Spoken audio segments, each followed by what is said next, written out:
Hello from Eden Park in Auckland. Welcome to highlights of the first day of the second Bank of New Zealand Test match between New Zealand and England.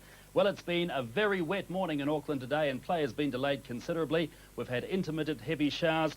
The covers have been on for most of the morning and the ground staff, though, have done a very good job, and we're finally getting underway at 2:15. Now, there's only 2 sessions of play today with a minimum of 59 overs to be bowled, but the pitch at Eden Park is very green and both sides surely will be very keen to bowl first. So it's a vital toss in the second test. Let's go out to the middle and join the 2 captains. Martin Crowe and Graham Gooch, a vital toss of the coin this one, and we'll see what transpires. Martin Crowe is the home captain, throws the coin in the air. Graham Gooch picks it up. Grant Nisbet's out there. Let's join Grant Nisbet and find out what's happened. Martin Crowe, 3 out of 3. Yeah, we're going to bowl. Going to bowl? Not late things, trust me. Okay, and what do you think of the track? Yeah, it's green, bit of moisture. Hopefully a few wickets, Graham. Okay, all the best, mate. Thank you. Graham Gooch, looks like you're batting in about 25 minutes. Yep. You looking forward to doing that, or would you have bowled? I think looking at the colour of the wicket, we might have had a bowl, but as I said last time to our boys, it's not how you, not when we win the toss, it's how you play that counts. So we'll make sure that we get stuck in. Okay, and your 12th man? David Lawrence. Good, thank you. So England will bat first. Gooch and Stewart to go in first, followed by Hick, Smith, Lamb, Reid, Lewis, Russell, Pringle, DeFreitas and Tufnell. An unchanged lineup from the first test.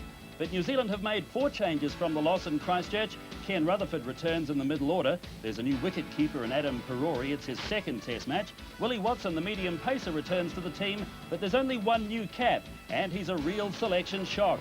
Auckland left-armer Murphy Sewer, the first player of Samoan background to play cricket for New Zealand.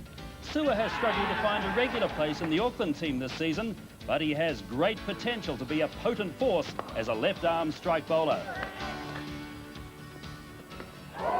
So Murphy Sewer will join Danny Morrison, Chris Cairns and Willie Watson in the New Zealand seam attack, and they've got a big job to do because Martin Crowe has put faith in those bowlers. He's won the toss, he's put England into bat. New Zealand want wickets early on this first day of the second test. Let's go to the action. In the first over, it's Danny Morrison bowling to Graham Gooch.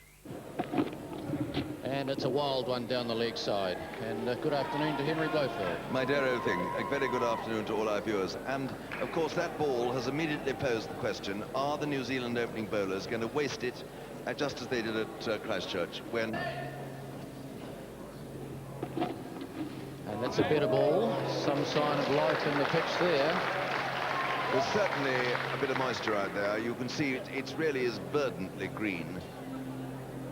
That one moving, quite jagging away quite sharply off the pitch. But Gooch is an old soldier. Yes, he's seen this before. Around. And he suffered the indignity of only compiling 2 in Christchurch when England made 580 for 9. So I'm quite certain he would find a big score here very attractive. Well, having a good look, Graham Gooch.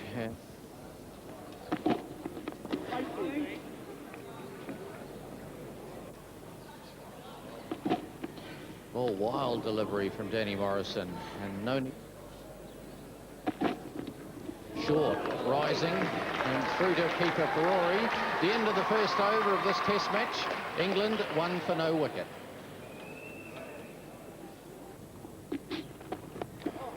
Oh, that's high in the air, over the slips and down to third man. There's no one there, so 4 runs, the first boundary of the English innings.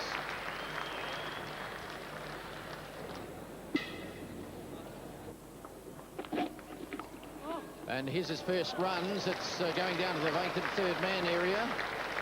Might make it all the way. In fact, it does.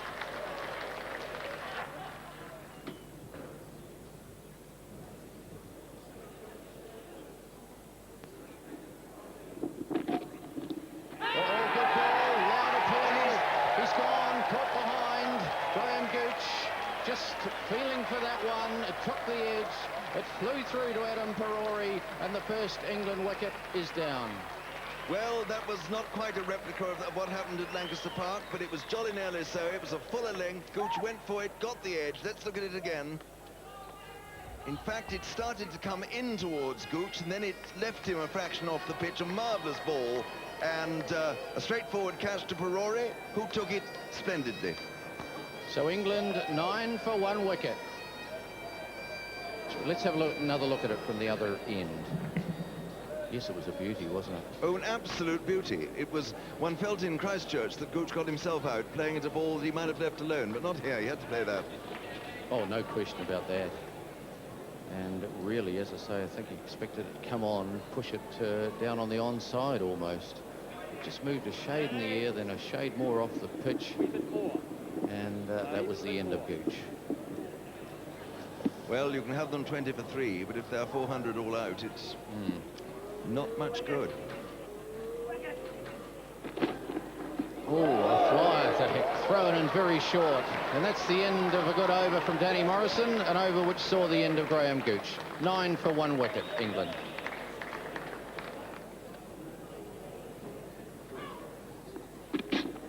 Well, Cairns, it's the second one.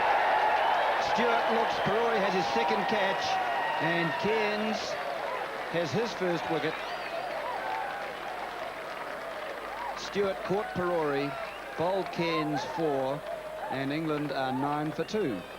Well, what did I say? Pitching it up, you see. Alex Stewart drawn into the forward drive. That's always the danger shot for batsmen when it's moving around. An easy, simple catch. Stewart 148 in the first test, out for 4, England 9 for 2. Robin Smith coming out. England at 9 for 2. Great start for New Zealand. Just let's look at the Cairns dismissal here. You see, it's a foolish length delivery. Ball carrying just to the top of the pads of the wicket-keeper. On these sort of services, get the batsman going forward or thinking about going forward. Don't allow them to play back, because then they've got more time to adjust and let the ball go. I see that Stewart took an initial step back to that delivery and then came forward to it again, so it was good bowling. Now, Robin Smith, who was really the most powerful of the English batsmen during the first test match.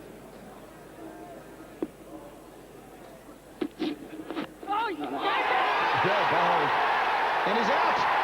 Smith doesn't want to know. Cairns is on a hat-trick. What a magnificent catch from Perori. And well might the spectators really raise a glass. England are 3 for 9. Smith out first ball. Well, this is fabulous cricket from New Zealand. Watch the Cairns delivery, a little bit quicker, very full, draws Robin Smith forward, turns him around, and watch the wicket-keeper going the wrong way down the leg side. That's a great catch, young man. Here it is, fairly full, left him, Nick. Oh, he'll remember that, young Perori. That is a classic catch in anybody's business. Well, England are struggling. New Zealand on top. It's 9 for 3. Cairns, having taken 2 wickets with his previous 2 balls, is now going to bowl the third with a chance of a hat-trick. Alan Lamb has strike.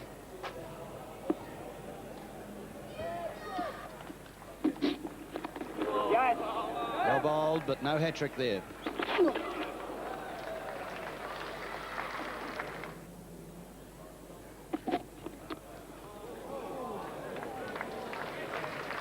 Some runs for Lamb, but not entirely convincing.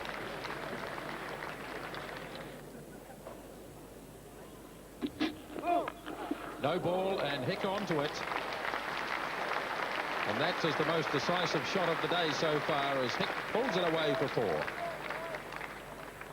Well, it's worked out perfectly for New Zealand so far, winning the toss. England 22 for 3. Here's Sewer, first over in Test cricket. A nice piece of fielding by John Wright. He was short and outside the off stump, and Lamb will always go for those.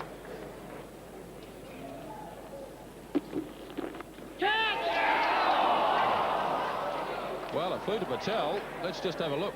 It was a shout of catch, and it all looked rather in slow motion. You see here, well up, he came forward, committed to come forward. Yes, that carried. Yes, it was a catch. Looked so casual, didn't he? It's in and out. Well, that's another life for Hick. And all of a sudden I mean, Rutherford does field in the slips, but we're making guys into slip fielders who don't field there. But Patel has got good hands. Oh, Watson right through Hick again. This is a much better over from Willie Watson, his second. Oh, he nearly had his first wicket. My word, he might well reflect on that. Lamb knew nothing about it at all. Well, I hope he gets one, Bob, because that could be the one that you'd really have nightmares about. That couldn't have been closer. What a great delivery. Oh, that's a better shot. That's a lovely shot.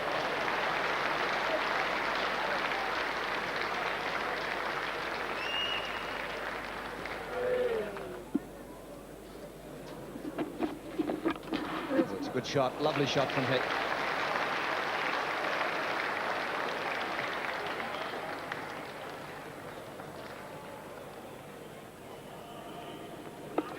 Big throw from Cairns. Sewer just a bit too short, a bit wide. He's done it! Murphy Sewer's got his first wicket in Test cricket, and it's a beauty. Alan Lamb. England are 34 for 4, and Lamb, the danger man, has been bowled by Sewer for 13, and Sewer is absolutely over the moon, and well he might be. And his teammates are with him. Well, as we said, this is the ball, the left-armer's ball. Pitched, see, it's come back into him, look. I don't know whether he got a bit of inside edge on yes, he did. that ball. He did. Certainly was coming back into the off stump, wasn't it? The line was right, the length was right, the natural left-armer's movement, and well-deserved first wicket. It's 34 for 4, England. And Sewer, absolute exultation. He brought Lamb forward, a wee bit of an inside edge, onto the stumps, and look at him. Lamb can't believe it, but he had one fairly close there earlier in the previous over. Edge onto the pad and into the stumps. And the little Kiwi is up, and so's Murphy Sewer.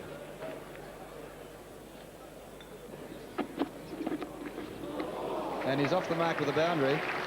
So Sewer's gone for a couple, but he's got the wicket, and that is exactly what he's there for. Murphy Sewer, it's 38 for 4.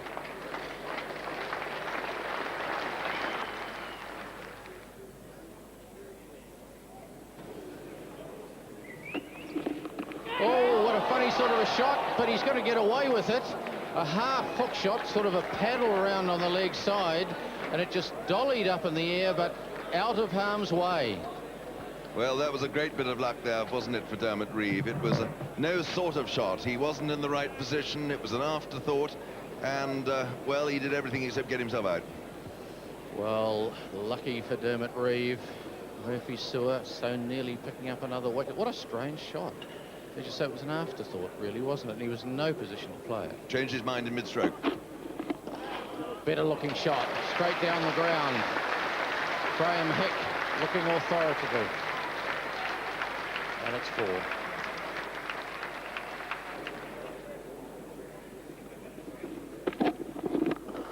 Oh, very full delivery, but what a lovely shot wide of the off stump. All timing there from Hick, and it just raced through the covers for 4.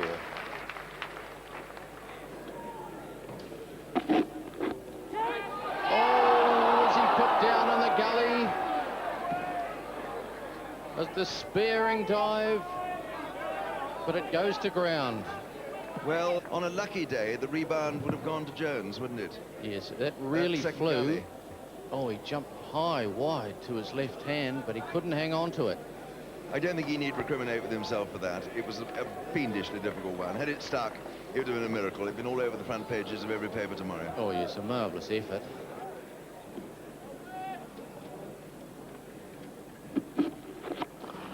Beautiful shot from Hick, but superb piece of fielding by the captain.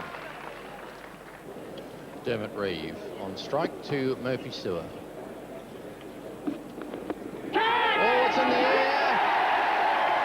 He's not walking. There's no sign of a movement from the umpire. And he's not out. Well, I wonder where that came from. Looked like it hit him on the flap of the pad, which of course makes the ball go up. Left arm over, pitch outside leg stump probably too. Oh, that's in the air again, possibly. And that one was off the bat. But whether it carried or not, we're not quite sure. Let's see if we can have another look at it. I thought that probably did carry.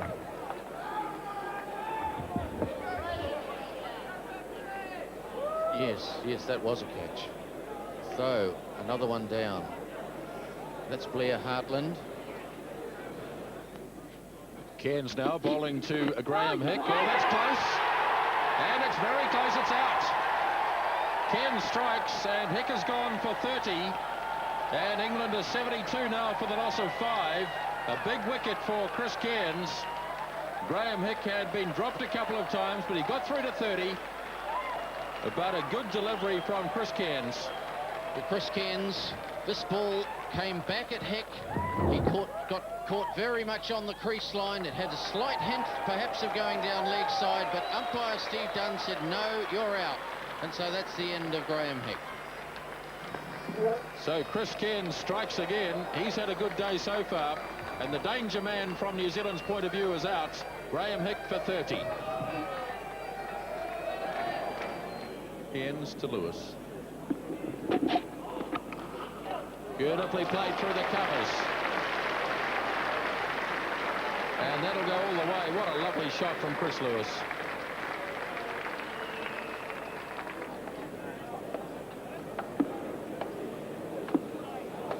It's now 81 for 5. Tries a Yorker, and Lewis smacks it away for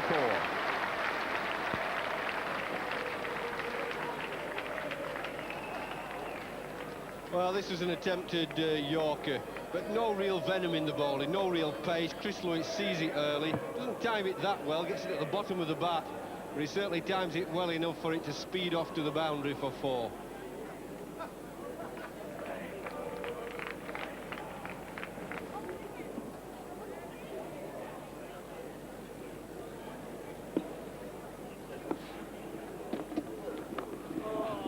He's found the gap this time, Lewis. It's running away down towards the third-man boundary. And it's into the fence for 4 runs. So Lewis is quickly on to 13.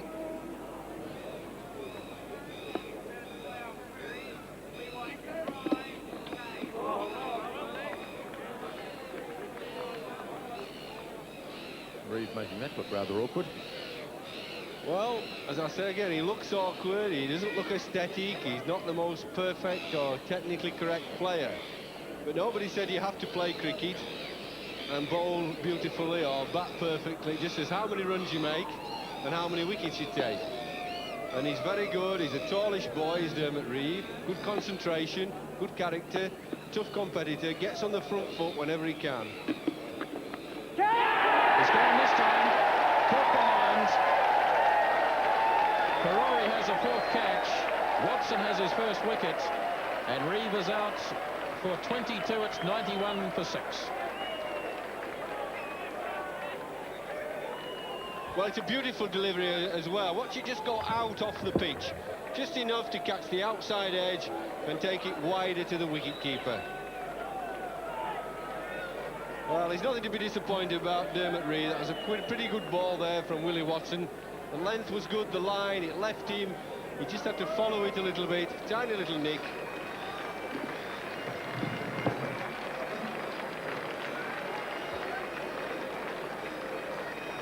Fairly straightforward catch for Adam Ferrari. Reeve the parts.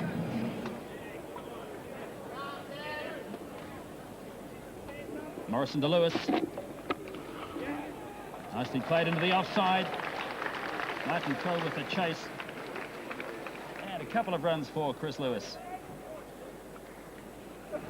It's 93 for 6. Morrison to Lewis. Goes for the hook.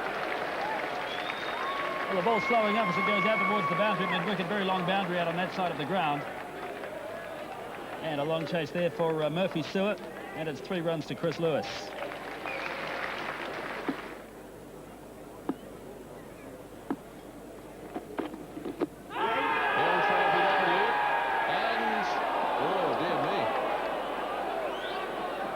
Steve Dunn was going to give him there for a moment.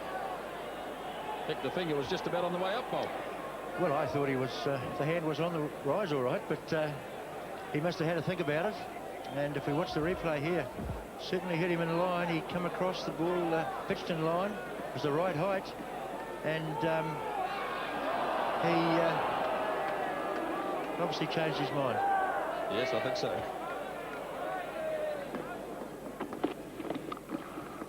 Oh, that's a beautiful shot by Lewis.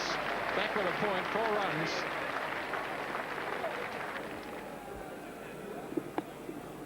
Trying over here for Jack Russell. This time he plays a nice stroke back past the bowler. And he wants a 3rd run. And he gets that 3rd run. That's good running.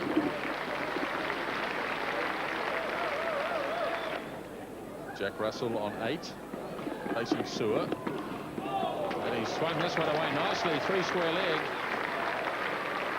And it should have just enough on it to make it. And yes, it does. 4 runs for Jack Russell.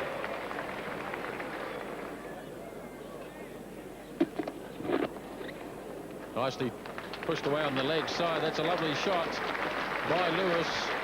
Really timed that well as Watson straight down the leg side. 4 more to Lewis. Yes, you'll see here one of the few balls that Willie Watson's bowled down there today. His line has been excellent today, and as I said, these Englishmen so strong off their pads. Lewis just caught up with it, got it away to that boundary down there, and was 4 runs all the way.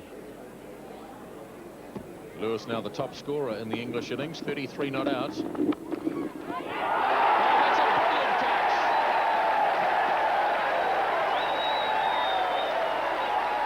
Chris Cairns has taken a marvellous catch.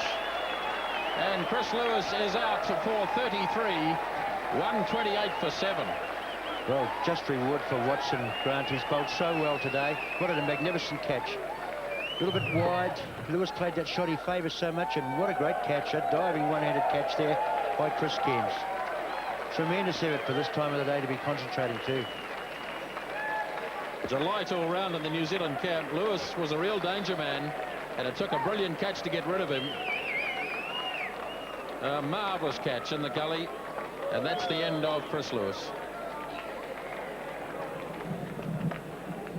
Yes, he got some bat on that too, didn't he? It was really going. It was what we call a reflex catch, granted. He was in position, he saw it coming, and he managed to hang on to it. Tremendous catch. 128 for 7, England.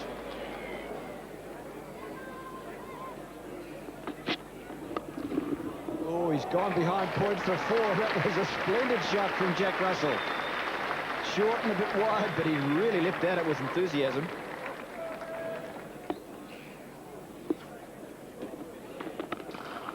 Pringle onto the back foot. He hits it through extra cover, and that's going to go all the way. Cairns, the last ball of the day to Russell.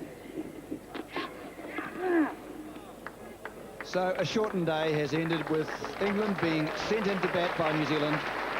At the end of it, it's 146 for 7, and Adam Perori leaving the field. I'm sure he'll be very pleased with his day today. 146 for 7 after 1 day's play. So at the end of the day, England, after being sent into bat, 146 for 7. The top scorer, Chris Lewis, for 33 before he fell to that brilliant catch by Chris Cairns in the gully. England in early trouble, recovering just a little, 146 for 7 after 59 overs on day 1. Here's the New Zealand bowling figures, headlined by Chris Cairns, 3 for 34, 2 wickets for Willie Watson, 1 for Danny Morrison, and Murphy Sewer has taken 7. The New Zealand bowlers very keen to polish off the England tail. Jack Russell and Derek Pringle to continue. Let's go to the action on day 2 at Eden Park. Lovely shot from Russell this time. A nice on drive.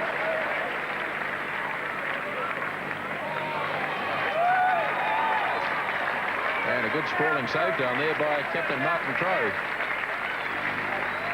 So real commitment in the New Zealand field.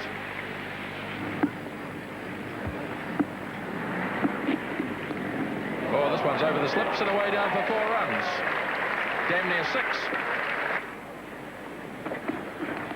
Edge and put down.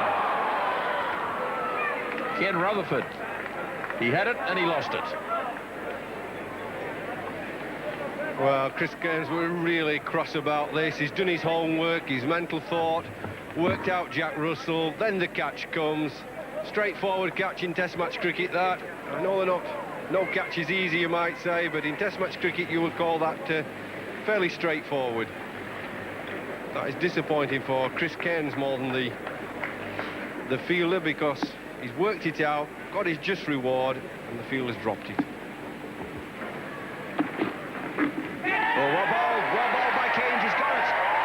He's got the wicket he was looking for. Perori has another catch, 5 for Adam Perori, and Chris Cairns has his 4th wicket. Russell out, caught Perori, bowled Cairns for 33. The breakthrough's been made, and England are 165, but now for 8. If we look at this replay, slightly quicker, Peter, a quicker ball, a little more bounce, hurried onto Russell, good line, and Perori did the rest. Good bowling by young Cairns. He'd worked out the way to perhaps get Russell out was to contain and restrict him outside the off stump, and he did. 165 it is for 8.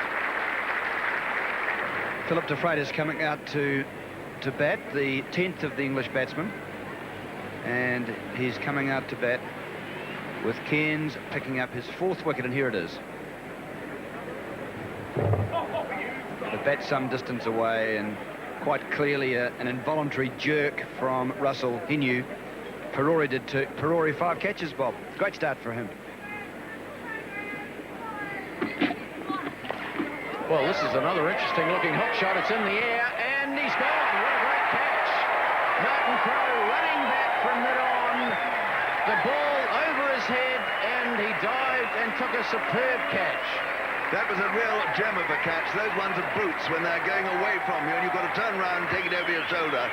He kept his cool. He never lost faith with himself, kept his eye on the ball, and marvellous. And the great bit of luck he had, that having got it into his hands, it didn't then fall down, get him on the elbows and come out.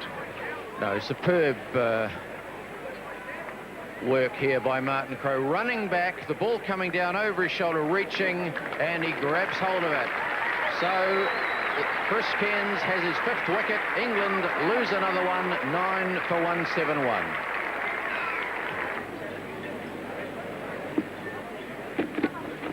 Well, there he is. He's gone for it, and he's got hold of it over the infield. And what was it? There's some discussion down there. Did it reach the boundary for 6 on the full? I thought it, from the noise, it crashed full toss into the advertising sign. I think everyone's a bit bemused at the moment. But it was an amazing stroke. Yes, oh, it's 6. Well, it did hit the sign on the full. So 6 runs to Derek Pringle. Here it is again.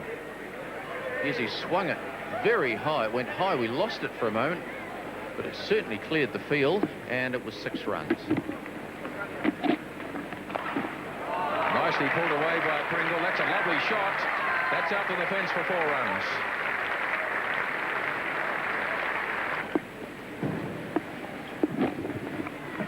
In the edge and wide of any slip fieldsman. Cairns across, can't stop it.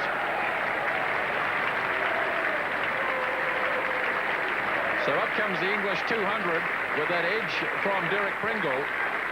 He goes to 39, England 200 for 9. Tufnell's the tail ender.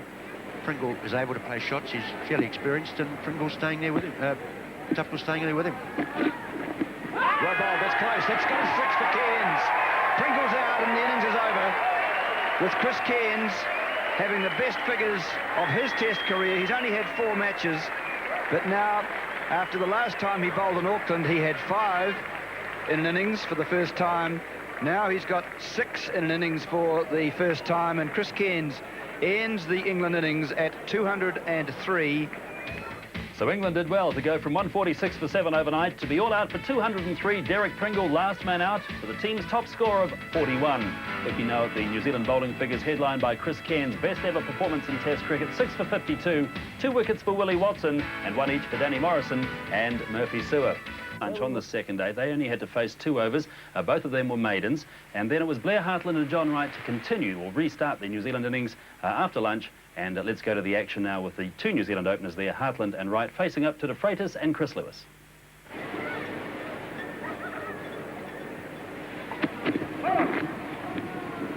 No ball called. Lewis went a wee bit wide that time to try and change his angle, and it might have just tossed him a little off stride. So those are the first runs for New Zealand in their reply to England's 203. New Zealand are 1.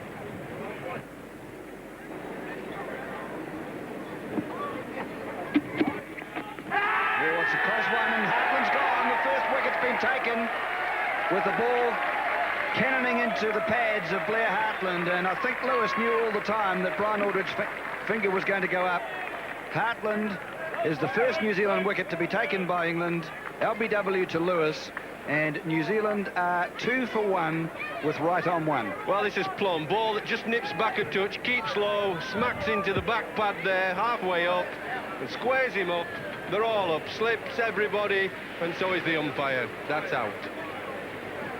So New Zealand, in reply to England's 203, have lost their first wicket with 2 on the board.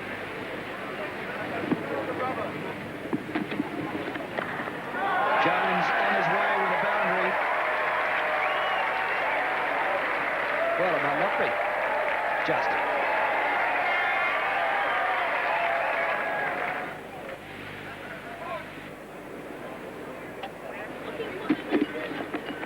Oh, my goodness me, that was an absolute brute. It lifted viciously on John Wright, and if that hasn't broken his finger, well, I think he's made of ferroconcrete. He is very nasty, and by John Wright's immediate reaction, that really hurt. And that bottom finger, because it gets jammed, but with the ball hitting it on the handle, and although you've got a glove there, it often sneaks up under it, doesn't it? Especially with that forefinger. It did look a very nasty one. Yes, Jack Russell is signalling for someone to come on. Oh, goodness, Yes. it hurt me almost. Beastly. The signal's gone out, so John Wright is leaving Eden Park, retiring hurt. That very nasty blow on the finger, and I think it's sensible because he's obviously struggling, and he'll have to have that probably x-rayed and see what damage has been done. So bad luck for John Wright, bad luck for New Zealand, but the captain, Martin Crowe, now coming to the wicket.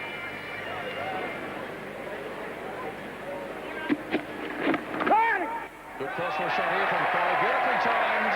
This will be his first boundary of the day. Last shot from Martin Crowe.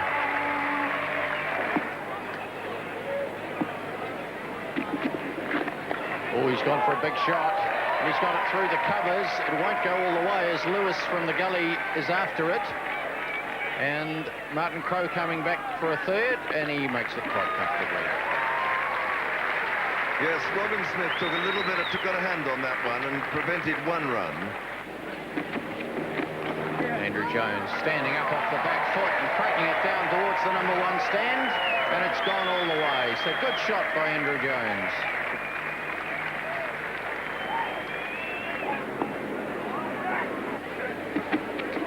He cracks that one.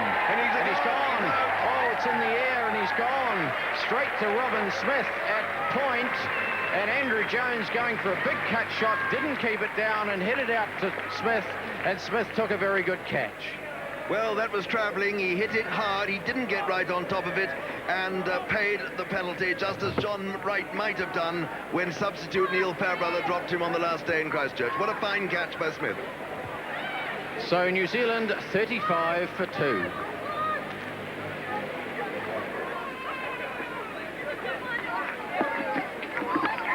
Good shot from Crowe. Lovely shot, timed beautifully. The gap found. 46 for 2, and Martin Crowe onto 18. A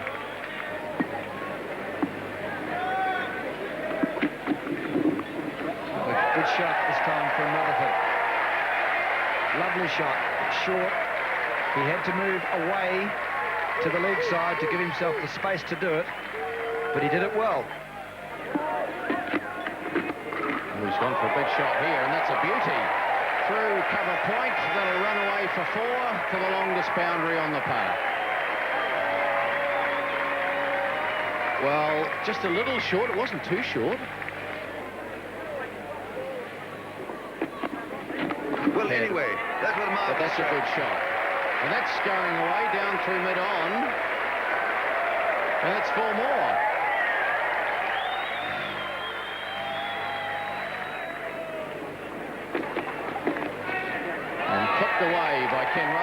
and that should go for 4. Philip Tufnell, strange sort of slide out there, but to no avail. Pro on 31 now.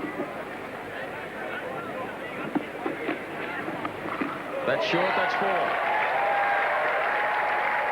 Reeve far too short, and Crow cracks it away for 4 more.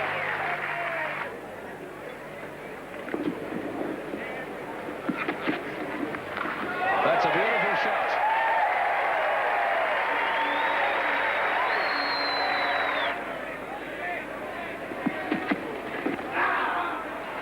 Rutherford puts it away down for 4 runs.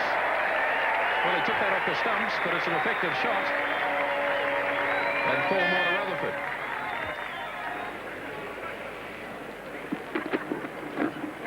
Well, he tried it again, and he's out. Got a little touch on it. And Rutherford's innings is over for 26, and New Zealand lose their 3rd wicket at 91. Well, Ken Rutherford will feel that he's a bit unlucky here. He goes for the pull shot, it comes off the gloves. I'm pretty sure he just gets there, and it loops gently to Jack Russell, who takes a neat tumbling catch. So Rutherford departs for 26, New Zealand 91 for 3. John Wright's coming back in at Eaton Park after the loss of Ken Rutherford's wicket. So Wright will start again on 5, but here's the dismissal again. Yeah, you see from the other end, it sort of hits the glove. Nice, neat catch, no doubts about that. Goes for the pull shot, tucked up a little bit for room. See, one hand comes off the bat, he was just tucked up a bit.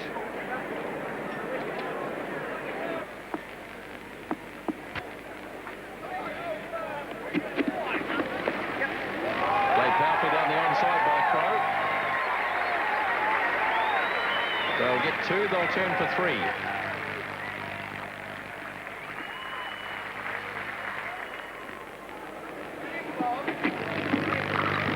For a shot. What a magnificent shot from Crow. And that's the 100.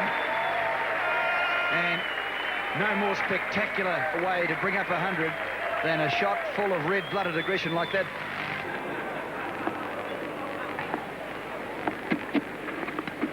Oh, it's carrying again. It might have gone all the way. Yes, Crow looks to see that it was caught, and it was. He's walking. So a big breakthrough by Chris Lewis. Hick diving across at slip. Martin Crowe knew the edge had been made. He looked to see whether it was caught. When he had that confirmed, he didn't wait for the umpire. He just took off. Looking at this, it was rather a lazy shot, wasn't it? Good line, full of a length. Just moved a little. Good catch. Good catch for a big man. He got right down. He just had a look at Stewart, said, was that caught? And then he was on his way. Crowe knew, and bad luck for New Zealand, but a big blow for England. Crowe out for 45, 102 for 4. So that ball from Lewis, which had Martin Crowe out, has brought Deepak Patel out to the crease. It was the last ball of the over. And now De Freitas will bowl to John Wright. So Patel and Wright together. And after this, the scoreboard suggests that Cairns will come in next, then Perori, Morrison, Sewer and Watson. An aggressive shot from John Wright, a lovely shot from Wright, and his first boundary.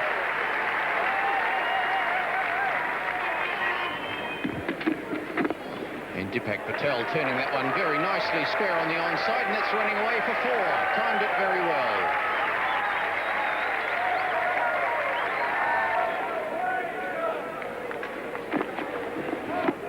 Patel goes for a big shot and gets it too. He hits it pretty cleanly down to long on. Well bowled, Tufnell, says Jack Russell. 4, says the umpire. And Patel taking the attack to Philip Tufnell, as he always will, I think. Yes, that one was up there. It wasn't the arm ball. Perhaps just drifting in, if anything, to middle and leg, and Patel could see that the mid-on was up, and it was only a matter of clearing him, and it was runs. Oh, he's bowled him. Wright's gone. Pringle's got through, and the 5th wicket's fallen.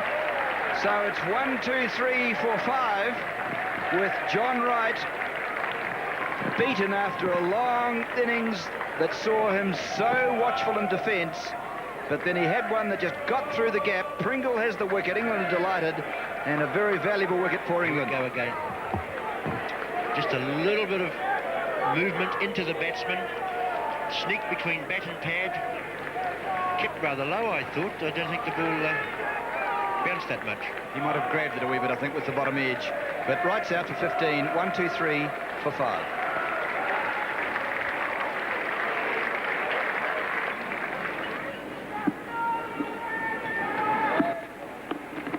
Kings goes for a big shot. He's going to be caught. He is.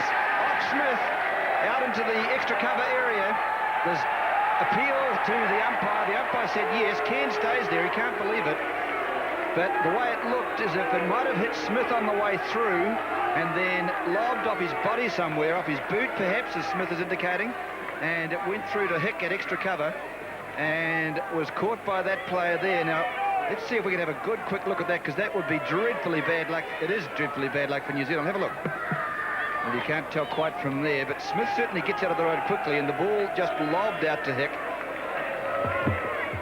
Hit him on the boot, you could see it, and then it flicked up. Now, the umpire had to decide whether the ball went from boot onto the ground, from the ground onto boot, or whether it went in the air from the bat to the boot and stayed in the air and was caught. The umpire saw it that way.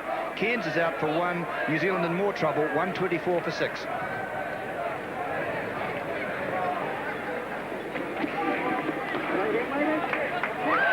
one through. It's a short boundary out there, and it's going to go almost all the way. And the batsmen take 2 runs.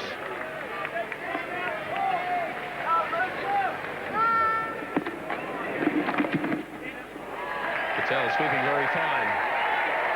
Should get to the fence and does.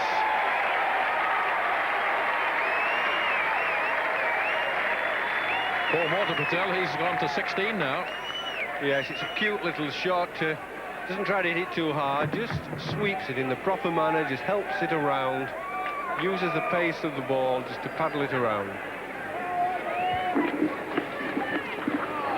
Patel, that's a lovely shot.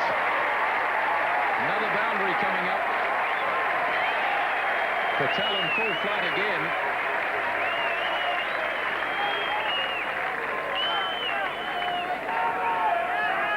There's a lovely long flowing backlift is Deepak Patel. Sweet shot this, timed it beautifully. Placement exquisite as it rushes away to the boundary. Patel 20, it's 135 for 6. Again, he's swung it around, he's left it around, this will be another 4. 3 boundaries in the over for Deepak Patel or Philip Tufnell.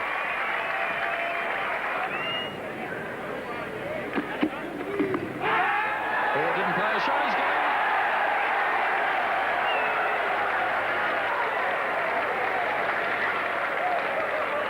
Another LBW, Adam Perori not playing a shot. He's out for a duck. 139 for 7. Well, if you don't play a shot, you're always liable to get given out. The ball coming back, not much doubt about that.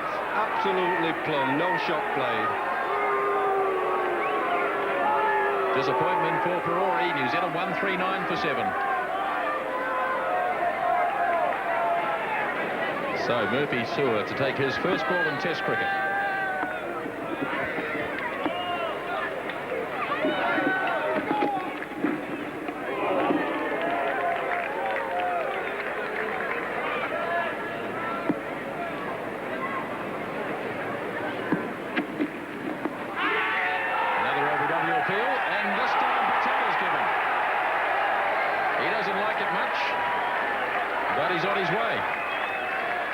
I think the umpire had any choice, really. Deepak Patel played back. He gets close to the stumps, does Chris Lewis. He bowls very straight. The line, the length was good. The ball just nipping back. And I think if you see the replay here, this looks fairly adjacent to me. That looks plumb. Absolutely plumb.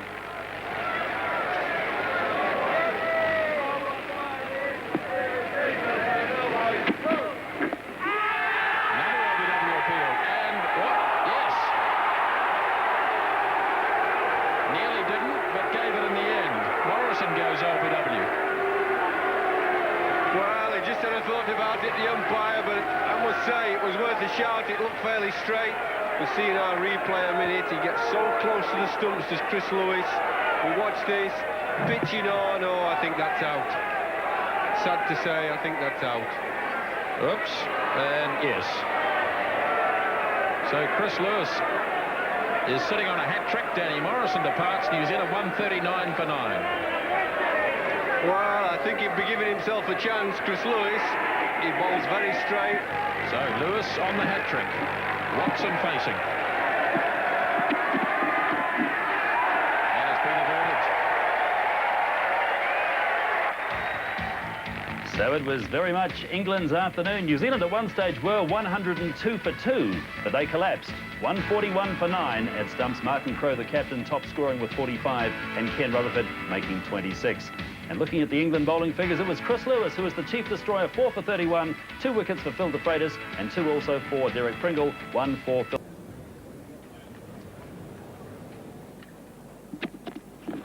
Oh, it's all over. And that's hit the middle stump. Willie Watson just leaving his stumps exposed, and it snuck through and hit the middle stump. So that's the end of the New Zealand innings as Willie Watson is clean bowled by Chris Lewis. New Zealand all out, 142 for England, a first innings lead of 61, and Chris Lewis 5 for 31, only the second time he'd taken 5 wickets for England. So this is how England's second innings began. Morrison to Gooch.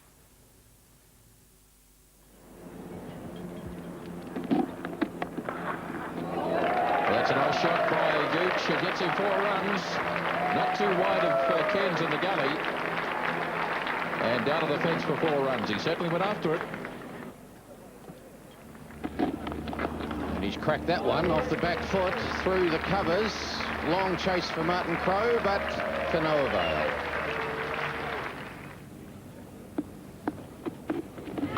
Oh, hooked away. Very solid shot. And there's no question about that. That races across the boundary for 4. That was a beautiful stroke. It really was the best stroke of the morning. He played it with such time to spare, and it was outside the body. He moved across and kept it down. Beautiful stroke.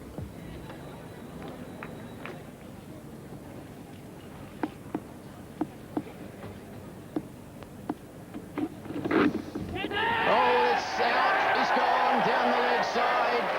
Just reaching out to flick it down the leg side. He got a fine touch. It went through to Ferrari. So the first English wicket has gone. Alex Stewart caught behind. Murphy Sewer, the successful bowler. Well, a most important breakthrough that for New Zealand.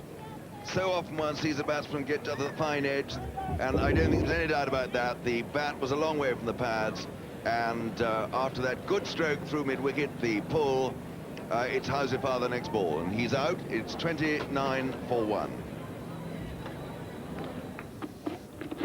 And a full-length delivery and driven down the park. And Danny Morrison chasing, but he's got no chance.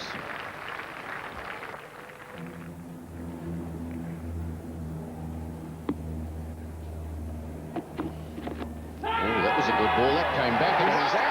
It's gone. Well, that swung back in it, Graham Heck. He went to drive it, but it beat the bat and hit the pad, and the umpire says you're out. So Murphy Sewer has struck again. Well. And that one came back into the right-hander. And we were talking about that in the first inning, saying, can he produce this ball?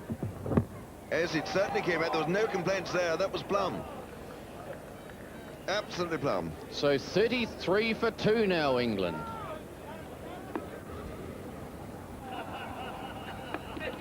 Oh, it's in the air through the slips from the first ball of Watson's next over.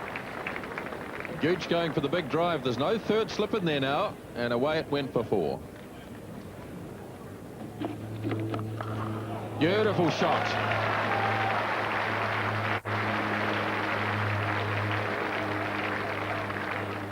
So Sewer tries again at 47 for 2. Slower ball. Nicely played by Smith. Morrison has a big chase. Don't think he can pull it back. That's another boundary for Robin Smith. And England's 50 on the board, 51 for 2.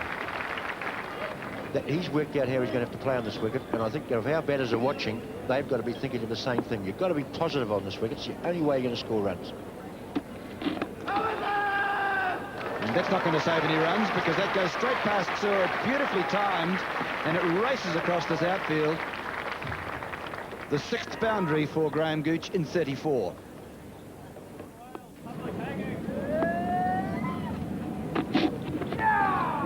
Down leg side again, and there it goes, straight behind square, no trouble for Smith. Very strong off his heels. His 3rd boundary. Another lovely drive from Smith. Marwood, he's coming into some good touch now. Morrison just not able.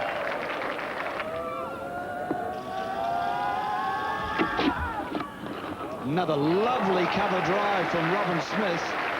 Chris Cairns has got something to think about, and Robin Smith is starting to really hit the ball with perfect technique.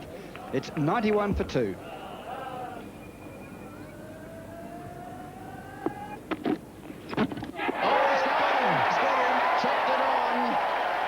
Smith going to cut, and he's chopped it onto his stumps. So another English wicket is down. Robin Smith, who looks so dangerous, on his way to the pavilion, bowled by Morrison for 35. Well, that was a most important breakthrough for New Zealand. Robin Smith was really looking dangerous, just becoming overconfident and getting out in precisely that way. 93 for 3. Oh, he's gone for the big cut. And was that a drop catch? He's got runs anyway. He's coming back for 2, but I think Deepak Patel dropped that one. He certainly hit it very hard. I think to his left it looked as though it may well have carried. Yes, I think Patel realizes he's put down a clanger.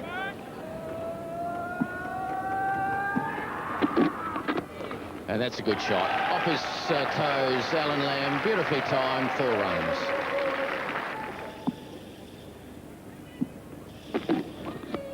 Oh, that's over the top, and it's run away for 4. Well, Alan Lamb looking to get stuck in here, and he's lofted that one away down the ground for 4.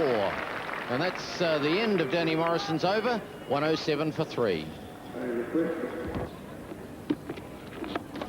Oh, glorious shot.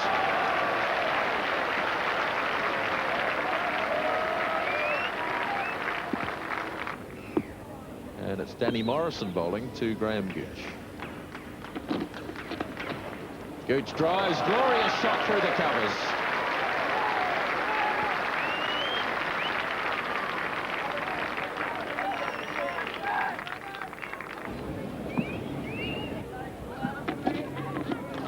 Oh, straight down the ground, thumping shot. Lamb just stood up and whacked it. Murphy Sewer. And he thumps that one.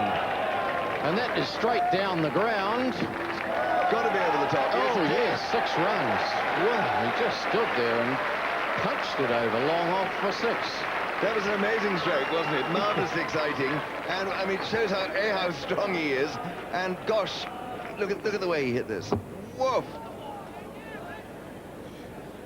Yes, that was amazing, wasn't it? That won't have done anything for Sewer's morale. And this one, he cracks in the air, but through the gap for 4 more. What a damaging innings this has been. Great fun to watch if you're an Englishman, but devastating as far as New Zealand's concerned. Yes, he's just butchering the attack. And he's on to 46.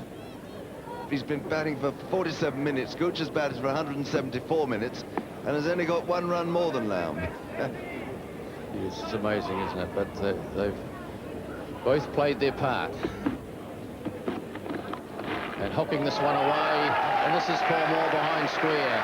Dropping it short, Murphy Sewer. A bit of inexperience there on Alan Lamb. Brings up his 50 with a fine shot, pulling it away behind square for 4. What a devastating innings. It's his 18th half-century, Alan Lamb, and a very good one at that.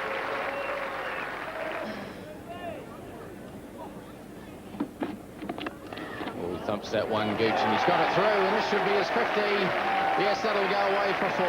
So Graham Gooch, 50 runs. It's been a very useful hand by the England captain. He's been there since the outset, opened the innings. He's had his problems, but he's guided the ship through. Well, the way it's got whacked around this afternoon by Alan Lamb and Robin Smith, I think the New Zealand bowlers would like to throw it into the harbour and try a new one. Because the England batsmen have just taken the game away from New Zealand this afternoon. In a very dominant session for England. There's another one. It's just going. The ball goes short, and then the ball goes out of the ground. Gooch playing a magnificent pull shot. Is it 4? Is it 6? We'll wait for the umpire. It's 6.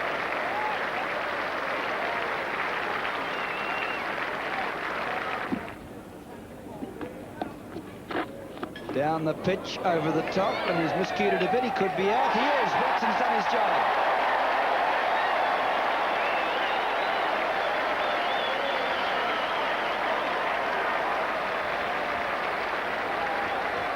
Well, this is lovely flighted bowling by Deepak Patel. Nice catch in the outfield. Alan Lamb bitterly disappointed. So Lamb out for an outstanding innings of 60. And England have lost their 4th wicket at 182. Oh, beautifully played away by Gooch. 4 runs away through mid-wicket. So Gooch is 63 now, 188 for 4 England. Beautiful on drive. Another 4.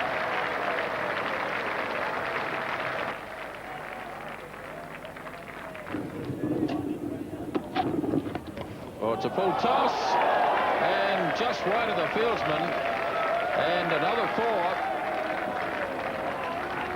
But my word, that wasn't too far away from the diving fieldsman, Andrew Jones. Oh, that's a wild bouncer. Perori leaping. I say he took that well. That was very well snapped. Let's have a look at that again. I mean, I tell you what, if the Manchester United scouts were here, they'd sign him for goalie for the next 10 years. Look at that. Look at the leap there. Oh, isn't that marvellous? That's not bad, is it? Dermot Reeve now. And he's down the wicket, and he thumped that one and got it through for 4, through mid-wicket. There's a few alls out there, but it was well clear of the field. Oh, that's a lovely shot. 6 runs. Absolutely effortless from Graham Gooch. And he rushes to 98 with that 6 off Danny Morrison. So Watson bowling to the England captain, Graham Gooch, on 99. And here is the 100. A beautiful shot down through mid-on for 4 runs, and Graham Gooch has his 16th Test century. Well, that's a very fine performance by the England captain. He's really gutsed it out. He's had to work so desperately hard for that. It's a rich reward for some really hard work. Hard work in the nets, hard work today when he looked out of form at the beginning of his innings. Well, he gets a full toss and doesn't make any mistakes with that. The batsman in form, when the loose one comes, away it goes. And Gooch slams a boundary to go to 107. It's 249 for 4. And another quick single. Willie Watson does the fielding. Oh, he's hit and he's out. He's run out. Willie Watson hit the stumps and Graham Gooch wasn't home. So England have lost another wicket and the captain and centurion, Graham Gooch, is out.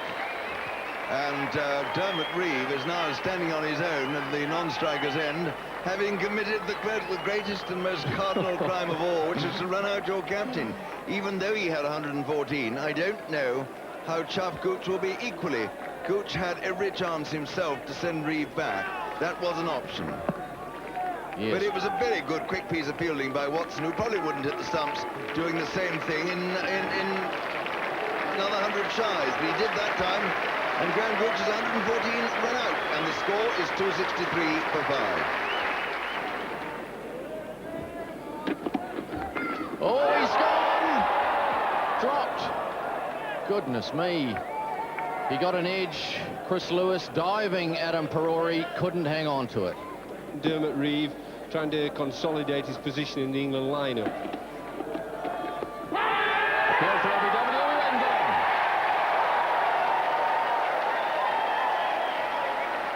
Reeve knew it. He was on his way virtually. Watson gets just reward. Reeve departs for 25. England at 269 for 6. Well, 3 runs were added after that. England at the close, 272 for 6, a lead. And it's a cloudy day, and the forecast is for more rain during the day. 15th Test century headlining England's second innings score of 272 for 6. For New Zealand, Murphy Sewer has 2 wickets, 2 for 43. Watson and Patel, the most economical bowlers in the second innings. 333 runs in credit, 272 for 6, with Chris Lewis and Jack Russell to continue their batting effort in the second innings.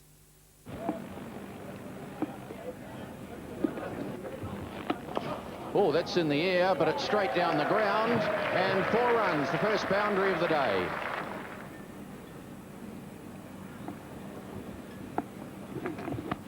Oh, hooked away by Jack Russell, and that's a good shot. He's got 4 runs.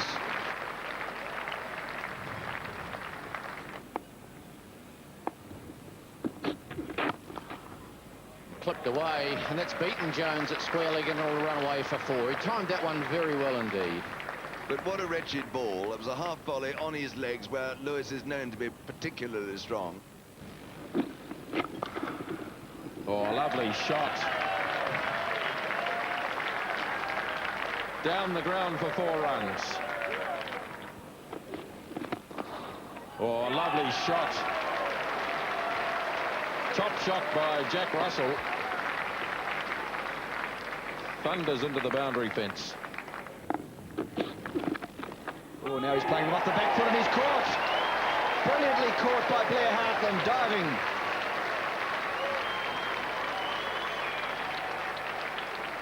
Russell slicing at Cairns into the gully, in the air long enough for Hartland to get under it, and he had to move very quickly, and Hartland grabbed it.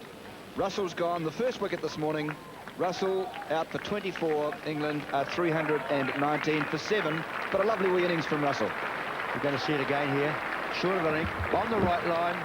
Tried to work it down through the gap between the slips and the gully, and that was a good catch, Peter. He covered a bit of ground to get to that, caught it low down. A young man's catch. Good reactions. Well, he's quite a tall guy too, Blair Hartland, so he had a bit of work to do to get down there, and he had to go forward too to get it. So across to his right hand forward, made the catch well, and that will hearten the New Zealanders.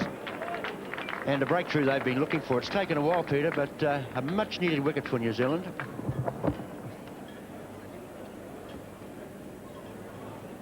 Very good effort indeed by Hartland, and he'll be delighted by that. And so will Chris Cairns, who's been really pilloried a bit this morning by the England batsmen.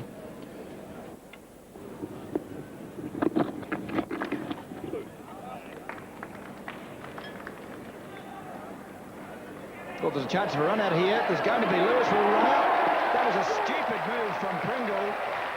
Lewis coming back for the second.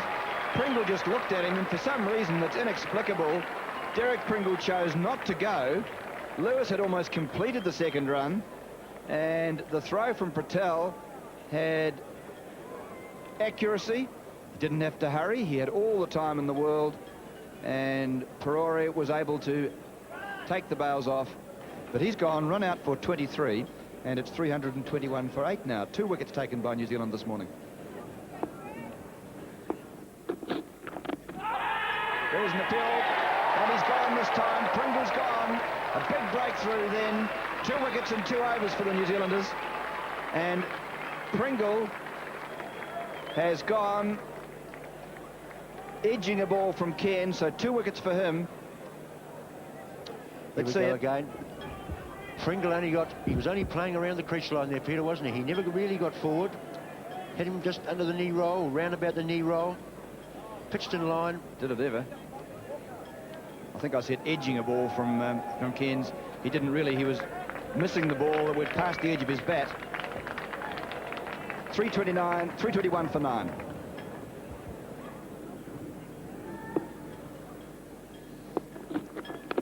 Oh, he really hacks at that one. Managed to get it down to fine leg. Rather an interesting shot. Yes, I think he was aiming somewhere over the newsstand in places where the Cricket Society used to be. I mean, he's aiming wasn't he? A massive blow. So I think he's decided that Tufnell's not going to last too much longer as well. But bottom edge and got it down to fine leg. Oh, he's thumped that one. And he's gone, hasn't he? Yes. By John Wright there at mid-off. That was hit very hard indeed. And John Wright, the old soldier, made no mistake whatever. Good catch. Yes, it was. Very cleanly hit, but hit straight to this man, John Wright, who's captaining the side at the moment. So the English innings has ended with the dismissal of De Freitas. And John Wright taking the catch. Here we are again. Danny Morrison, the bowler, thumped it, but in the air, and John Wright took it safely. Hope it didn't hurt the finger. Had a little look at it.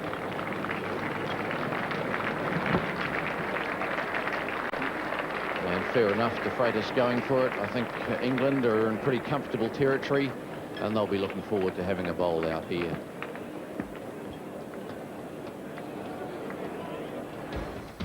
So the England second innings being concluded in 1 hour and 10 minutes on this fourth morning with Lewis, Russell, Pringle and De Freitas, the players to be dismissed. 321, the England second innings score. Look at the New Zealand bowling figures. Danny Morrison got 1 wicket this morning. Chris Cairns, 2 for 86 off 19 overs, a bit more expensive than the first innings. Willie Watson didn't bowl on the fourth day, neither did Murphy Sewer, and Deepak Patel had 1 over right at the start of the day. Well, that score of England's of 321, coupled with their first innings lead of 61, meant that New Zealand's target in the fourth innings to win the match, a massive 383. They've got 10 hours and 40 minutes in which to do it.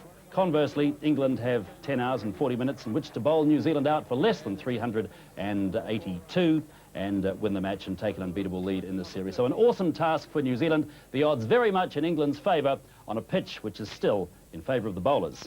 Let's go to the New Zealand second innings now. John Wright and Blair Hartland to open the innings. Blair Hartland to take strike to Philip De Freitas in the first over. De Freitas, first ball of the innings.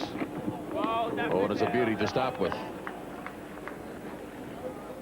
Well, you don't want that up your nose first ball if you're an opening batsman, that's for sure. This went like a leg break. The hardness of the ball, look at this. Oh, that's a leg break, that. I mean, that's miles too much. You never nick that as an opening batsman.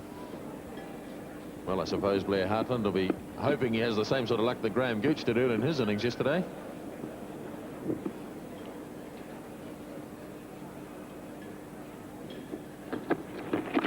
Little edge and Hartland's gone. Another duck for Blair Hartland.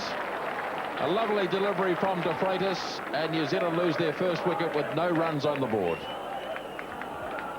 Well, very sad for the young man. I really do feel for him. I wouldn't wish that on anybody in Test match cricket. I've been there on naught from the first innings and a naught in the second innings. I've managed to get off, but my goodness. Same ball, left him, just didn't do quite as much, and he was good enough to nick it. Lovely delivery from De Freitas, and comfortable catch in the end for Jack Russell. And Blair Hartland is back in the pavilion. His test match is over, and the Englishman delighted.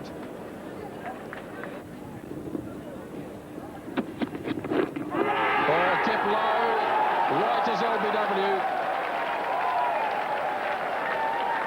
Kept very low on him, and John Wright's gone for a duck as well.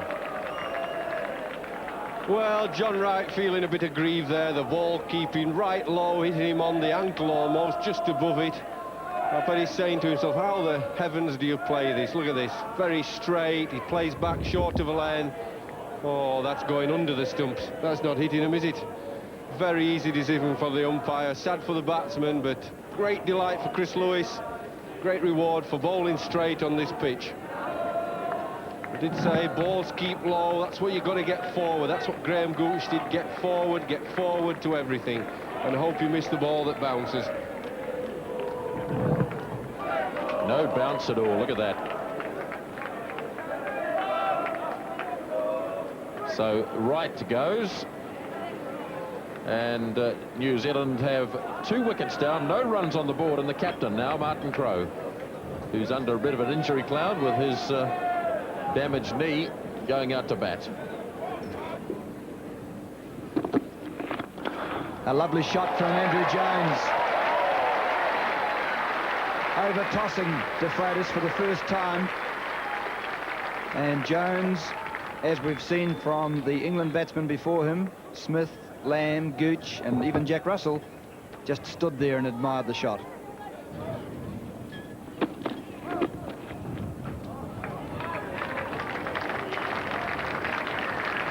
So Crowe off the mark from a no ball.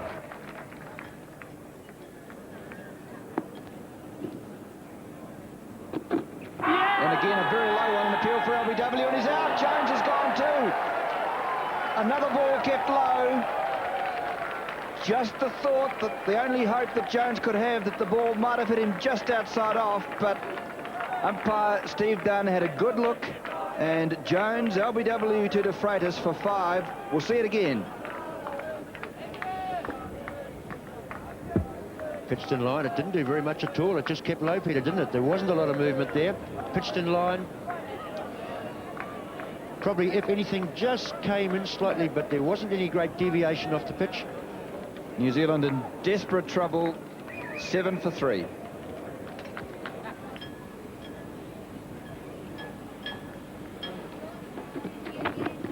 Crowe with a magnificent shot backward at point.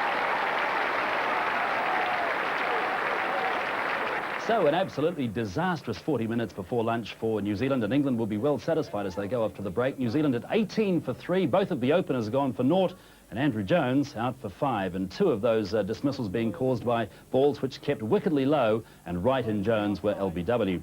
So just why is the pitch keeping so low on occasions? During the lunch break, we've sent Geoffrey Boycott and Grant Nisbet out to the middle to find out. Thank you, Peter. Well, 7 wickets falling in the session this morning, the 2-hour session on this, the 4th day of the test. And I guess, Geoffrey, one of the talking points has been the balls that have been keeping low. Can you perhaps explain why that might be happening? Well, let's just go down on a length. I'm stood here where the batsman is, sort of down here quite a bit. If we have a look at the crazy paving. The camera shows you. Look at all these. This is real crazy paving.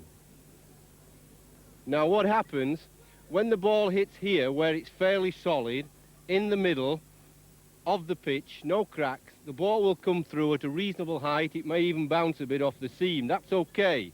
But look what happens in these cracks. If the ball hits on a crack, this is what you're going to find. You see, look at that. That's the key going in. The ball hits on a crack like that. What are you going to find? It's going to shoot along the deck. Here's another look. The key's gone, just disappeared. And that's not just an odd one I'm picking out, look. If I move it around, right around here, look. The key's disappearing. It's all crazy paving, is this. It's not solid. If you push these cracks here, they're not solid. They move. You can see this one. If the camera can get right in, they move. They move around. You see here? They're not that solid. So when the ball hits on a crack, it's going to keep low. So the batsman's no chance unless he plays forward. Will it always keep low, or maybe it'll lift a bit as well, perhaps? Only lift off here, basically off the solid parts. But when it hits the crack, it usually dies on you. Well, when you're a batsman batting up there, you can't tell whether it's going to hit a crack or not. You haven't got X-ray vision. You play the length, you see. So when a batsman plays back, because it's short, he thinks it's going to hit this part, obviously. If it hits a crack and keeps low, then you're a goner. That's what happens. OK, so now Graham Gooch had a technique worked out. And what did he do that the New Zealand batsmen obviously haven't done? He decided to play forward because if the ball kept low on him and hit him on the pad, he'd probably be given not out because he was that far forward. And it would stop the ball from shooting and him missing it and get him bowled out. So he really got rid of LBW and being bowled out, which is what Ian Smith said the other evening. So it certainly is a difficult batting surface out there with those cracks. Let's go to the play in the afternoon period now with Martin Crowe and Ken Rutherford to resume for New Zealand. Crowe reaching for it, getting it, and another boundary for him, but my word, he had to go a long way because the ball was wide and the ball kept low. But he found the gap. 4 to Crowe. He's 9.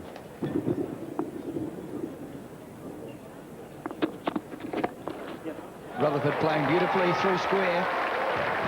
Picking it up. Lewis will be annoyed going onto the leg stump and giving Ken Rutherford the chance to play a favoured shot. 3 slips in the gully are in, short leg, short backward square. A great shot from Martin Crowe.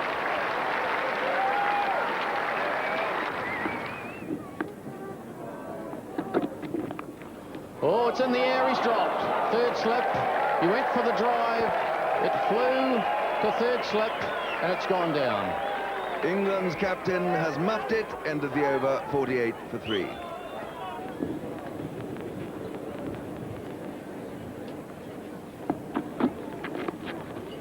Well, that's slipped off the edge, and away it goes down towards third man.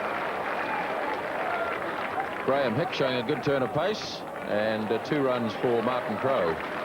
Beautiful throw. 50 partnership between Martin Crowe and Ken Rutherford. So 50 runs between these two players. They came together when the total was 7, remember, for the loss of 3. And not only the 50 partnership, but the time was quick too, 54 minutes. Oh, it's in the air. He's gone. He's popped it up and close. And Pringle has got the wicket of Ken Rutherford, who goes away very, very slowly and disappointedly. Well, Pringle made that one pop just a little bit, didn't it? Got him much short nearer of the glove, didn't it? Or was it the top of the bat? Oh, have another look at it, Henry. He just seemed to prod out at it, didn't he? Held back on it. Oh, it's off the top of the bat. Top of the bat. And a good reaction by Stewart, who went very quickly to his left. But it just held a bit, and Rutherford played it too far in front of him, didn't he? Yes, he did. So New Zealand 77 for 4. Let's have a look at the Ken Rutherford wicket again, and that was unfortunate. He seemed to be settling in. He got through to 30-odd. Just pushed out. The bottom hand was too stiff there, and the bat really out in front of him. He was very cross with himself, Ken Rutherford. He was probably a bit nervous about the bounce, and that forced him to play that shot. But he's gone. This man got the wicket. Patel yet to score.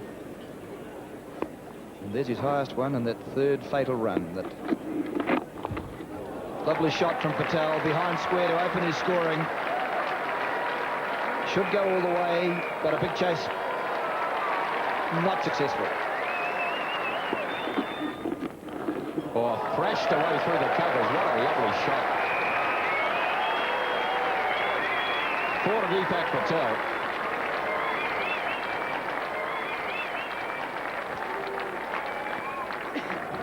Tufnell, the bowler. Crowe hits it away delightfully through the onside field. And to the fence for 4 runs.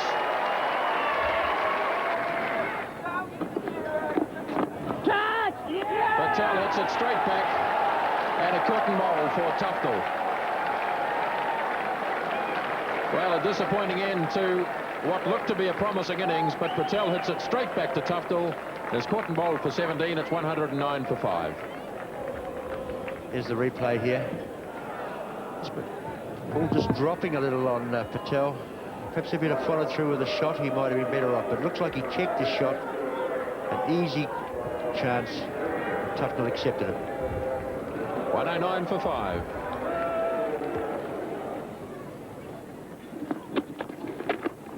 Crowe cuts it away. Here's his 50. 50 for Martin Crowe. His 14th Test half-century and the first by a New Zealander in this game.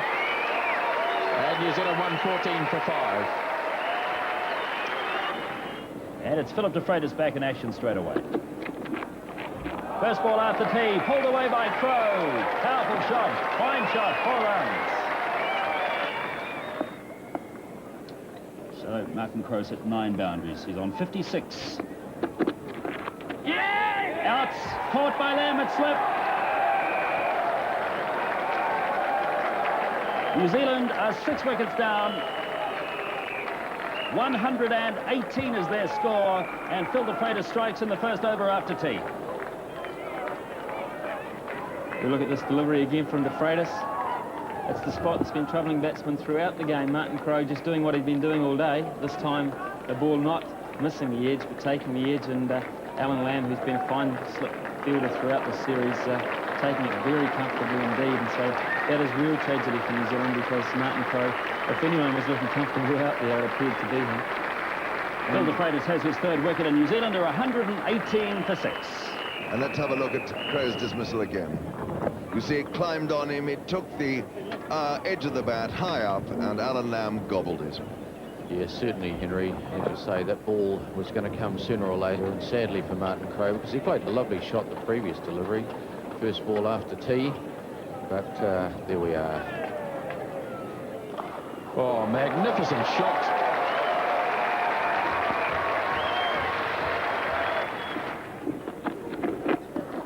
Oh, he loves that shot.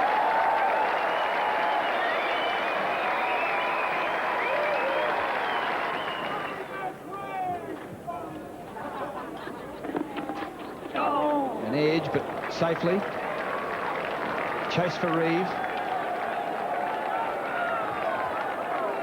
He's enthusiastic, Dermot Reeve, but he's not very fast. And there's 151 for New Zealand. 150 up in the 51st over.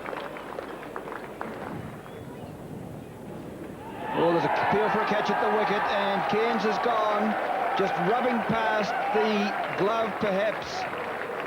He seemed to indicate that it hit something down there. I suppose he might have been pointing to his forearm, but umpire Steve Dunn was under no doubt that it came from the glove or the bat.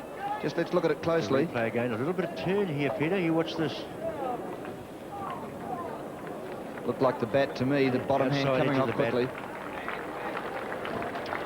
And Chris Cairns just pointing to the upper arm strap of his glove, but he's out. And Cairns a good 24, but New Zealand in deep trouble, further trouble, at 153 for 7. Oh, well driven. Murphy Su'a, lovely shot. Tufnell's struggling after it, but I don't think he'll get there. And Warren Lee's claps as well he might. Down the wicket, a big hit, and just clear of the field, 4 runs.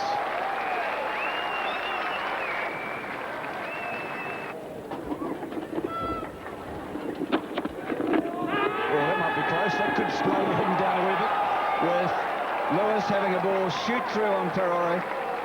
And he's out LBW2, the third of the innings, the third one that's kept very low. Lewis has 2 of them now, and de Freitas had 1, and look at this. This is the asset that Lewis has shown all this game. He's bowled straight, no bounce, on the crease line. No doubt about that, Peter. It really doesn't give the umpire a chance, does it? He's got to say out. So it's 173 now for 8, with Perore leaving for 15. Su'a has a big one. It really is a big one.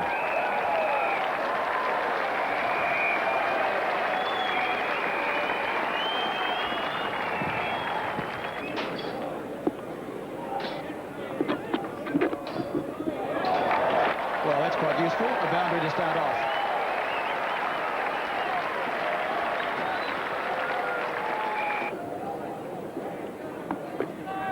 And there's Su'a going for a big one again. It's into the stand. 6 runs.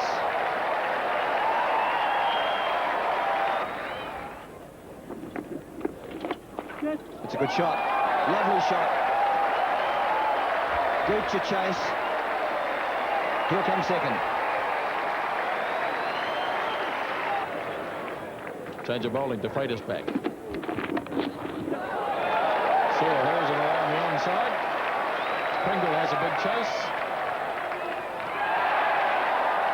And a pretty feeble effort by Derek Pringle. Lovely shot. Top shot.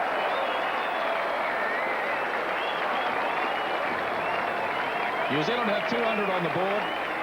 Lovely drive from Su'a, 203 for 8. So thanks to Murphy Su'a, New Zealand have survived to the 5th day of this Test match. Murphy Su'a, 36 not out, his first runs in Test cricket. Danny Morrison with him at the end, and Willie Watson still to come on the final day. A look at the England bowling figures reveal that Phil de Freitas has done the damage at the top of the order. 3 for 57. Chris Lewis has got 2 wickets as well. Derek Pringle has won the important wicket of Ken Rutherford when he was looking so good.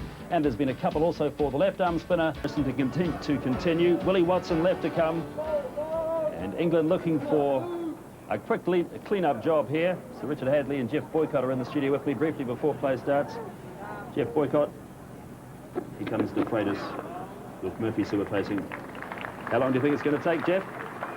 To be honest, I don't think it matters. I mean, if you'd have asked Graham Gooch and his players, would they like to finish it this morning in 5 or 10 minutes, you know, they said, listen, as long as we win, we're not worried. I mean, last night, 8 down. They'd have settled for that at the start of the 4th inning, so whether they win it by lunchtime, tea time, as long as they win it, they don't care whether it's 10 minutes this morning or an hour. Well, I think you can tell yourself that, but they've been totally outplayed, really, by a much better and much more professional team. I mean, they're playing to their ability, their full capacity. We're a good side. We're not the greatest in the world, but we're a good side. We led very well. We commit. Being put to rest today.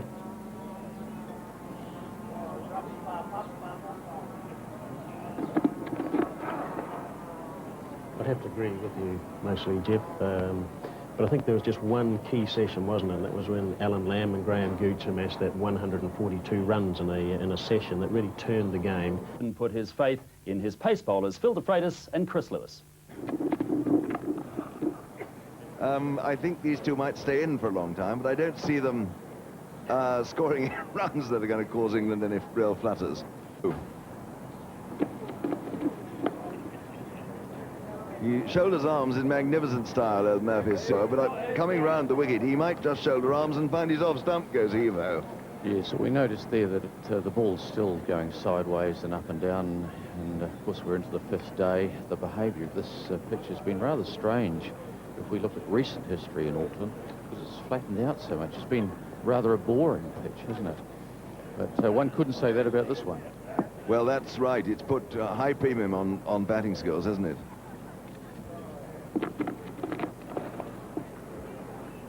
If you play back, they might have stress fractures of the shins, yes. Hasn't it? That's the other alternative. Oh, he's out. He's given out. He didn't play a shot. He fell down. I suppose one could say he left it in a strange sort of way, but the end result is that Murphy Sewer is out, LBW. Yes, an extraordinary dismissal that, but I feared that the angle of delivery might cause him problems. Yes, he wasn't LBW, he was BBW, behind before wicket, wasn't he? Absolutely splendid. So here we are, looking from side on. Murphy Sewer trying to avoid that delivery. It chased him from coming round the wicket, and in the end, he's out LBW. Not playing a shot, and the umpire says, you're out. That's Murphy Sewer out with New Zealand 203 for 9.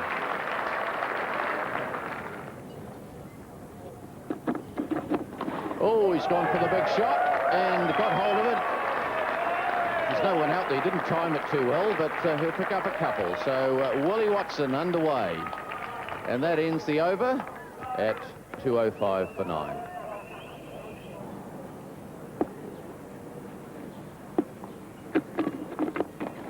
Lovely shot. 4 runs for Danny Morrison.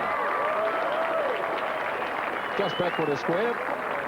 And Danny Morrison goes into double figures with that boundary.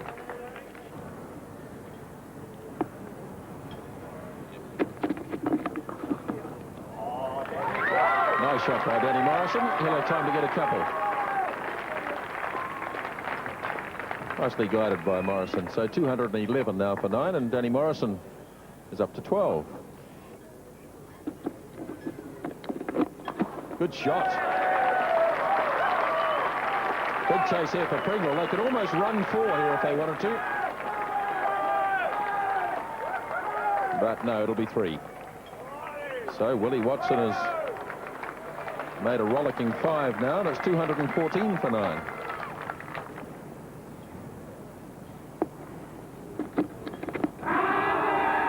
Appeal for LBW, appeal for run out, it's out. So the test match is over. Danny Morrison has been run out by Alex Stewart. A very swift piece of work. and the test match is over. England have won it, and handshakes all round, and New Zealand are dismissed for 214. Yes, Danny just overbalanced there. It was unfortunate. There was an appeal for LB, which was turned down. He got forward, kept on coming, and Stewart, ever alert, had that ball and hit the stumps, and unfortunately for Danny hadn't recovered his ground. So a meritorious win for the England side. They've certainly outplayed New Zealand in this test match, and so Graham Gooch will lead his England side off. The victors in the second test, so they go 2-0 up in the series. And the third test starts in Wellington on Thursday.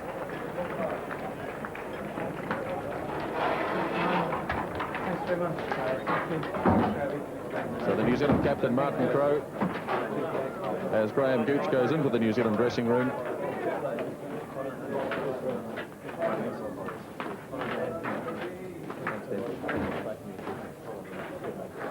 Well, it looks to be a very good spirit between the two sides.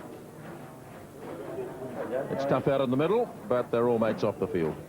Yes, well, that's an important part of the game too, Grant. You know, you compete out there, but when it's over, I think a lot of this you've got to attribute to Gooch. He's created this atmosphere, and he's certainly very happy with his side too.